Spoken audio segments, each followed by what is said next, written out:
gue harus beli barang-barang apa dulu sih yang cocok buat pemula nih, karena bingung banget. Makanya sekarang gue ngebahas 7 barang yang wajib dibawa oleh pemula. Kemungkinan ketika lu nanti memiliki tas ini, lu bisa melakukan perjalanan di 4-5 hari kalau ukuran 50+5. Hai Sobat Akasaka, kenalin gue Bang IQ TV.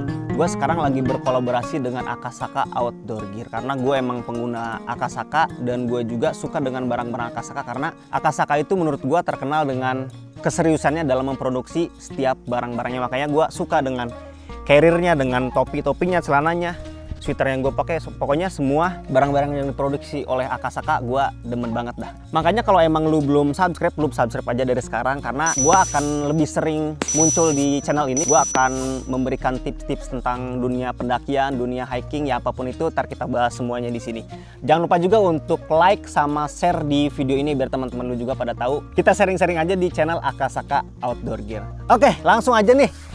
Di sini di video pertama gue berkolaborasi dengan Akasaka, gue akan menjawab pertanyaan yang banyak banget ditanyain di Instagram gue sama di YouTube gue. Itu banyak yang nanyain, Bang, gue pemula nih, gue harus beli barang-barang apa dulu sih yang cocok buat pemula nih, karena bingung banget. Makanya sekarang gue ngebahas 7 barang yang wajib dibawa oleh pemula, atau kata lainnya 7 pasang barang yang wajib lu beli atau lu miliki sebelum lu mendaki gunung. Nah di sini yang pertama yang lu harus beli dan gua sarankan jangan sampai sewa sih, yaitu sleeping bag sama jaket gunung. Jadi sleeping bag sama jaket gunung ini tuh sangat diperlukan ketika lu berada di tempat tidur atau di camp nantinya, karena itu sangat melindungi lu dari suhu udara yang ekstrim ketika berada di atas gunung. Bisa lu memilih sleeping bag polar atau sleeping bag Dacron, atau kalau lu emang pengen yang sekaligus bagus bisa pilih juga sleeping bag bulu angsa.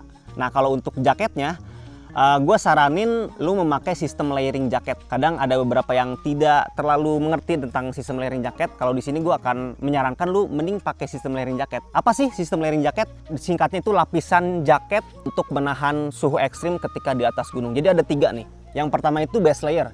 Base layer itu yang paling dasar yang menempel ke badan kita. Terus yang kedua itu adalah jaket fleece atau jaket bulu, atau yang lebih sering kita sebutnya jaket polar. Terus yang ketiga ada jaket waterproof atau jaket windproof. Nah ini 3 lapisan ini harus lu penuhi kalau lu emang pengen aman berada di suhu dingin di atas gunung. Nah jaket outer gue saranin juga model kayak gini nih. Akasaka juga mengeluarkan jaket outer yaitu seri bridge yang terbaru dari Akasaka. Windproof jelas bisa menahan angin dan bisa menahan air dengan intensitas rendah saja. Jadi ini tidak bisa dikatakan waterproof, tapi ini bisa banget dipakai ke gunung. Karena kalau lu emang mau hujan-hujanan di gunung, nggak gua sarankan memakai jaket gunung yang waterproof, tapi mending pakai ponco atau pakai jas hujan aja. Kalau jaket buat summit-summit aja, jangan jaket lu gunakan hujan-hujanan, sayang udah beli mahal-mahal pakai hujan-hujanan. Nah si jaket bridge ini memakai bahan-bahan ringan, jadi walaupun nanti lu memakai 3 lapisan, ini pun tidak terlalu pengap gitu dipakainya, jadi nyaman-nyaman aja. Dan untuk innernya dia memakai mesh. Nih, jadi untuk si innernya memakai mesh.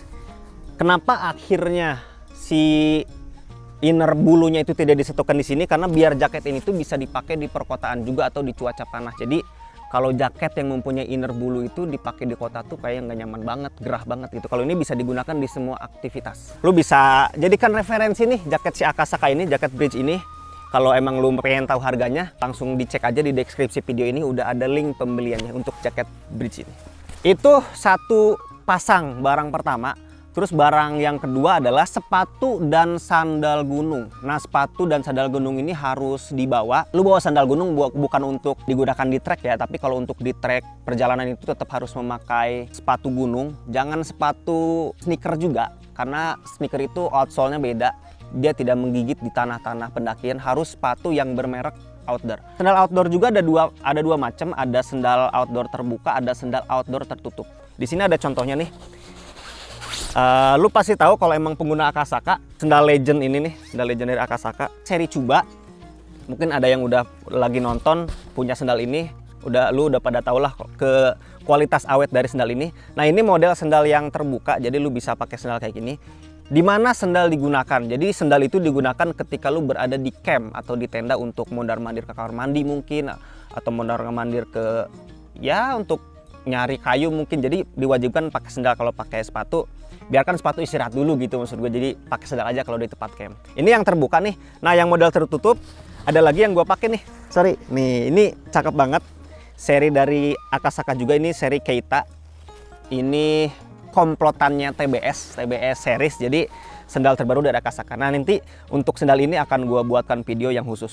Jadi kalau emang lo perlu referensi untuk pemilihan sendal, lo bisa pilih dari seri Akasaka ini. Ada seri dari Cuba Hitam sama dari Keita. Lo tinggal cari aja, linknya ada di deskripsi video ini, langsung lo klik aja. Terus yang ketiga ada kaos kaki dan matras. Nah kaos kaki ini gue sarankan lo membawa 2 pasang. Jadi satu pasangnya lo gunakan di trek nih. Jadi satu pasangnya lagi lu gunakan untuk tidur. Jangan habis dipakai di perjalanan, lu pakai buat tidur juga. Nantinya ada keringat di situ yang menempel di kaos kaki itu, ditempel di kaki ketika lu tidur akan menyebabkan hipotermia juga. Jadi ketika tidur tuh harus benar-benar kering, baju yang dipakai kering, sleeping bagnya kering. Jadi dipastikan kita terhindar dari hipotermia. Terus matras. Nah matras itu ada beberapa jenis juga. Ada matras yang spons yang dilipat, terus ada matras yang aluminium foil yang kayak aluminium itu yang silver, terus ada matras angin atau matras tiup yang kayak gua gunain ini. Jadi itu bisa lu pilih aja sesuai kemampuan lu. Mungkin kalau lu emang belum sanggup untuk membeli matras angin, lu bisa beli matras foil atau matras spons yang lebih murah. Terus yang keempat ada sarung tangan dan penutup kepala. Sarung tangan juga ada beberapa, ada yang tidak waterproof, ada yang bahannya bulu doang. Terus ada yang sudah waterproof atau water repellent. Lu bisa pilih sesuai kemampuan lu juga. Lu bisa cek-cek harganya di toko atau di online shop. Penutup kepala ada beberapa jenis sih sebenarnya. Ada kupluk, itu bisa lu gunakan ketika di atas gunung. Cuman ketika di perjalanan gua sarankan lu memakai topi atau memakai jungle hat gitu atau bucket hat. Ini gua ada contoh juga topinya. Ini topi dari Akasaka nih yang paling baru. Termasuk topi paling laris karena perpaduan warna atau kombinasi warnanya itu benar-benar beda sama topi-topi yang lain. Jadi lu bisa gunakan aja ketika perjalanan. Jadi untuk menghindari binatang-binatang jatuh ke kepala lo itu ya terhalang oleh topi inilah gitu kan. Jadi wajib banget sih kepala itu dilindungi. Terus ada bucket hat juga nih, atau lebih tepatnya ini jungle hat sih. Lebih ke apa namanya? Topi rimba ya kalau anak-anak gunung nyebutnya tuh. Topi rimba ini juga berguna untuk selain untuk melindungi binatang, bisa juga ini untuk melindungi paparan matahari, itu dilindungi oleh lidah si jungle hat ini. Jadi bisa lu jadikan rekomendasi. Seperti biasa udah gue cantumin untuk link pembeliannya di deskripsi video ini. Sikat aja. Terus ini barang yang paling penting banget, karena kalau nggak ada ini lu mau pakai apa? Pakai kresek ke atas gunung. Jadi ini adalah tas carrier Akasaka, yaitu seri Cheetah 50 plus 5 liter. Jadi kemungkinan ketika lu nanti memiliki tas ini, lu bisa melakukan perjalanan di 4-5 hari kalau ukuran 50 plus 5. Dan yang cakepnya dari si Cheetah ini tuh bahannya udah memakai nylon outsport, jadi udah mah kuat tetapi ringan. Kadang ada yang memakai bahan-bahan cordura kan berat ya. Kalau ini tuh tangguh tapi ringan. Terus back systemnya, kalau si Cheetah ini udah memakai back system airflow. Jadi ketika lo memakai carrier ini dipastikan punggung lo tetap kering. Kalau carrier yang busah tuh biasanya keringat lo akan tersimpan di busa. Kalau ini sirkulasi udara lancar, tidak menyimpan keringat, jadi bakalan nyaman untuk perjalanan beberapa jam di kondisi panas sekalipun. Nanti akan gue bahas lebih detail nih untuk si carrier Cheetah ini di beda video. Terus yang terakhir itu adalah tenda. Tenda itu penting banget untuk tempat tinggal kita atau untuk kita tidur nantinya di atas gunung. Gua sarankan yang double layer. Nanti untuk pembahasan tenda pun ada khusus. Gimana sih cara memilih tenda yang baik dan benar. Dari merek apa mungkin, dari bahannya apa mungkin, nanti akan gua bahas lebih lanjut. Jadi gua kategorikan 7 ya, 7 pasang. Yang pertama itu tadi ada sleeping bag dan jaket gunung. Terus yang kedua ada sandal gunung dan sepatu gunung.